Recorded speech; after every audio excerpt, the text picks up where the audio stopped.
আসসালামু আলাইকুম বন্ধুরা, আজকে আমি তোমাদের সাথে অন্য একটা রেসিপি নিয়ে হাজির হলাম। আজকে আমি রান্না করব ফলুই মাছের পাতলা ঝোল, সেটা তোমাদের সাথে শেয়ার করব। প্রথমে মাছটা হালকা একটু লবণ হলুদ মাখিয়ে ভেজে নেব।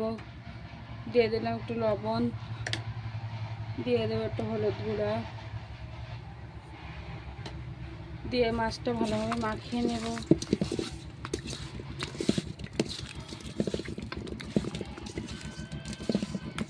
নিয়ে মাছটা ভেজে নেব। এবার মাছটা ভেজে নেব। চুলাইতে একটা কড়া বসিয়ে তেল দিয়ে দিলাম। তেলটা গরম হয়ে গিয়েছে, এখন মাছটা হালকা করে একটু ভেজে নেব।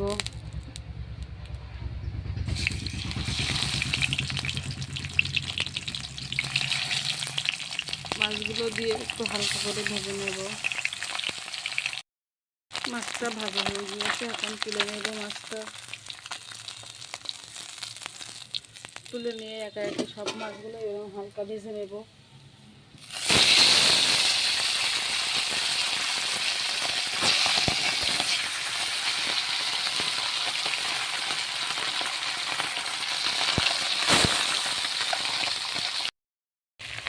আমার মশলাটা কষানো হয়ে গিয়েছে, এখন ঝোল দিয়ে দেব। ঝোলটা দিয়ে দিয়েছি,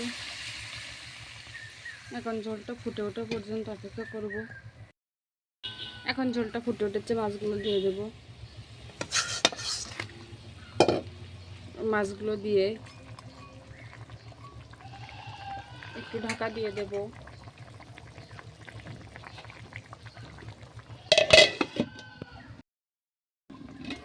মাছের ঝোলটা হয়ে এসেছে প্রায়।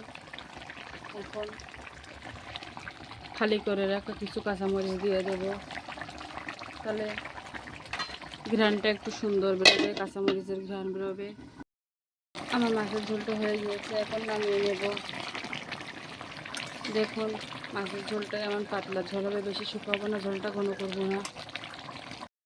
বন্ধুরা, আমার ফলুই মাছের পাতলা ঝোলটা রেডি হয়ে গেছে। সবাই ভালো থাকবেন, সবাইকে আল্লাহ হাফেজ।